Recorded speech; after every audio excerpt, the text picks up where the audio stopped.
मनोज भैया जिंदाबाद, अनीता देवी जिंदाबाद, अखरौली के जनता जिंदाबाद, अखरौली के जनता जिंदाबाद।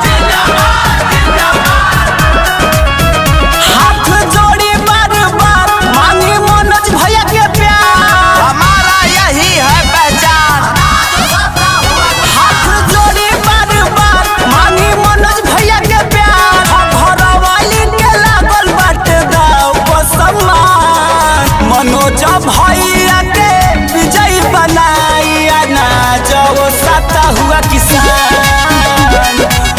चुनाव चिनाई है बाटे अनीता देवी के, आना जाओ साता हुआ किसान। नमस्कार प्रणाम गोड़ा तनी आप सब घरौली के सम्मानित भगवान रूपी जनता के हाथ जोड़ के भीख में यह मांगत नहीं भैया कि मनोज भैया अनीता देवी जी के अनाज उसाता हुआ किसान पर ज्यादा से ज्यादा मोहर मार के भारी से भारी मत से विजयी बनावे के बाद हाहाकार मचा देवे के बाद भैया हो गेहूं के बहकावा में जनी पड़ी हो, सच्चाई के साथ दी हो सपोर्ट करी हो, हमारा यही है पहचान।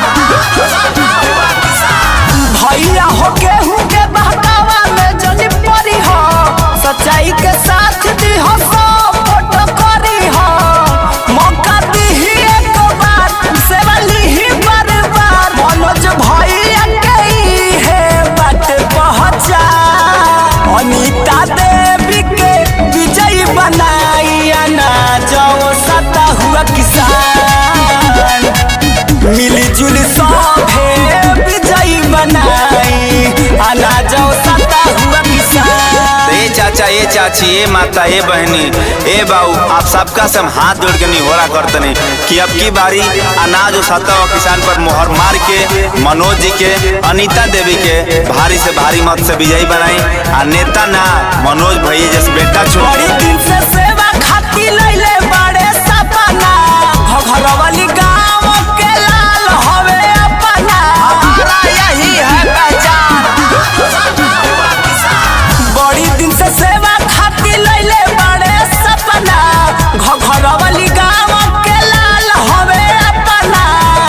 तनी करी न विचार तो मचा के हाहाकार, घरवाली के जिंदगी बना दी महान। मनोज भैया के विजयी बनाइया ना जाओ साता हुआ किसान। चुनाव चिनाई है